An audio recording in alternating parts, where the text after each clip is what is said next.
बिस्मिल्लाहिर्रहमानिर्रहीम। मैं नईम खानज़ादा।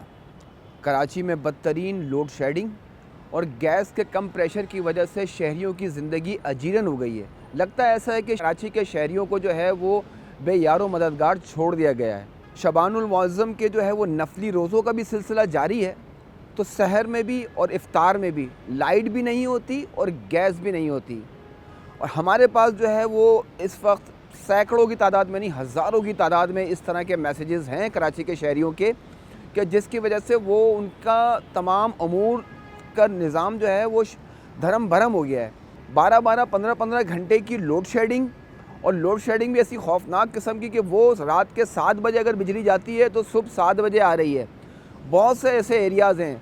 और गैस का मामला अगर हो तो गैस जो है वो रात 9 बजे के बाद 90% से ज़ायद शहर के अंदर गैस ही बंद कर दी जाती है। फिर आती है सुबह 6 बजे, यानी सहर का जो टाइम होता है, सहरी का जो टाइम होता है, उस टाइम पर गैस भी नहीं होती। तो अब ये देखिए कराची के शहरियों के साथ इस वक्त सूरत हाल है क्या। हम आपको बताते हैं कि कराची के वो इलाके जहाँ पर बदतरीन सूरत हाल है बिजली की लोड शेडिंग की, गैस के कंप्रेशर की, उसमें ख़ास तौर के ऊपर लांडी, कोरंगी, ये इन दो आबादियों को अगर मिलाएं तो 30 लाख की आबादी बनती है ये। उसके साथ भैंस कॉलोनी, कायदाबाद के इलाके हैं, Shah Latif town, new Karachi, north Karachi, और उसके साथ एफसी एरिया लियाकताबाद, मलीर के इलाके भी हैं, शाह फैसल कॉलोनी के भी मुतासर इलाकों में हैं। उसके साथ लाइन्स एरिया का भी इलाके हैं जो तिजारती हब भी कहलाया जाता है। ओल्ड सिटी एरिया के जो इलाके हैं, बंस रोड, गार्डन, शू मार्केट, लियारी के जो इलाके हैं, यहाँ पर सदर के इलाके में भी जो है वो इस तरह की सूरत हाल है। तो अब कराची के शहरियों के साथ जिस तरह का सलूक बढ़ता जा रहा है, उसकी वजह से बहुत ज़्यादा पैनिक है, बहुत ज़्यादा लोगों को तकलीफ़ है, बहुत ज़्यादा अज़ियत है, बहुत ज़्यादा मुश्किलात हैं, और उनको बेहतर करने के लिए कोई हिकमत अमली नज़र नहीं आ रही। अगर कुछ एरियाज़ के अंदर बिजली चोरी हो रही है और चोरी का इल्ज़ाम लगाकर या चोरी का जो है वो बताया जाता है कि यहाँ पर बिजली के लॉसेस ज़्यादा हैं, तो वहाँ पे 12-12, 15-15, 20-20 घंटे की भी लोड शेडिंग है बहुत से एरियाज़ के अंदर। लेकिन उनका उसमें कुछ कंज्यूमर ऐसे भी हैं कि जो बिलों की अदायगी कर रहे हैं। तो अगर बिजली कोई चोरी कर रहा है तो उनको इनके ख़िलाफ़ के इलेक्ट्रिक कार्रवाई करे, उनको ऊपर जुर्माने आयद करे, उनका डिस्कनेक्ट करे, वो मामला अलग है। लेकिन जो बिजली के प्रॉपर बिजली की अदायगी भी कर रहे हैं, बिलों की अदायगी कर रहे हैं, उनके पास लाइट नहीं है।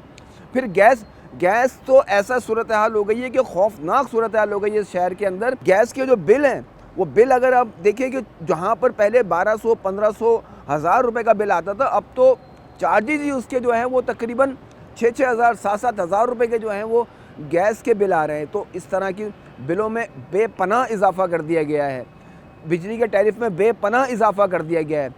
मईशत की रीढ़ की हड्डी रखने वाला शहर के शहरी अज़ियतनाक सूरत हाल से दो चार हैं। कोई पूछने वाला भी नहीं है, कोई बोलने वाला नहीं है, कोई कहने वाला नहीं है। बेयारो मददगार लगता है ये शहर। इस तरह के बेतहाशा लाखों की आबादी जो है वो इस वक्त बुरी तरह से जो है वो मुतासिर है। लेकिन उनके हवाले से शहरियों का मुतालबा ये है कि लोड शेडिंग के दौरानिया जो है, अगर बिजली कहीं चोरी की जा रही है तो उनके ख़िलाफ़ कार्रवाई की जाए। अगर गैस का प्रेशर जो कम है तो उसके औकात कार तय किए जाएँ और बताया जाए। और अभी शबान के चल रहे हैं नफली रोज़ों का, बहुत बड़ी तादाद में लोग जो है वो नफली रोज़े रखते हैं, उनको मुश्किलात का सामना करना पड़ रहा है। चंद हफ्तों बाद जो है रमज़ानुल मुबारक की आमद है, तो उस दौरान सहर और इफ्तार में जो है वो बिजली की लोड शेडिंग से मुस्तस्ना करार दिया जाए। गैस का जो प्रेशर है जो सुबह 6 बजे आता है, 5:30, पौने 6 बजे जो है वो अज़ान हो जाती है फ़जर की कराची में, तो उससे पहले अब ये तमाम सूरत हाल को SSGC के इलेक्ट्रिक को तो देखना ही होगा। लेकिन हुकूमत सिंध और हुकूमत पाकिस्तान कराची के शहरियों के ऊपर रहम करे, कराची के शहरियों को जो यूटिलिटीज़ की जो सहूलियात है वो फ़राहम करे। बिला ताअत्तुल पानी का मसाइल से अज़ाब में मुब्तला हो गए हैं। कराची के शहरियों के लिए तो बहुत ज़्यादा मुश्किलात का शिकार है। पानी नहीं हो तो टैंकर हासिल कर लें, अगर गैस नहीं है तो आप LPG के जो है वो सिलेंडर लेकर उनकी वो करें इजाफ़ी बोझ। और उसके साथ अगर लाइट नहीं है तो सोलर लगा लें, जनरेटर लगा लें, आप उसके बाद UPS लगा लें, वो भी एक इजाफ़ी बोझ। तो मतलब कराची के शहरी जो है वो तमाम इन यूटिलिटीज़ की जो सहूलियात हैं उसकी वजह से शदीद जो है वो ज़हनी कर्ब का शिकार है। हुकूमत इसके ऊपर नोटिस ले और कोई इस पर जो है वो आवाज़, हम ये देखते हैं कि किसी भी पॉलिटिकल जमातों की जानिब से भी कोई आवाज़ भी जो जिस तरह से उठनी चाहिए वो भी हमें नज़र नहीं आ रही। और कराची के शहरी तमाम इन बुनियादी सहूलतों का जो है वो शदीद उनसे जो है वो मुतासिर है। उनके लिए फ़ौरी तौर के ऊपर इक़दामात की ज़रूरत है।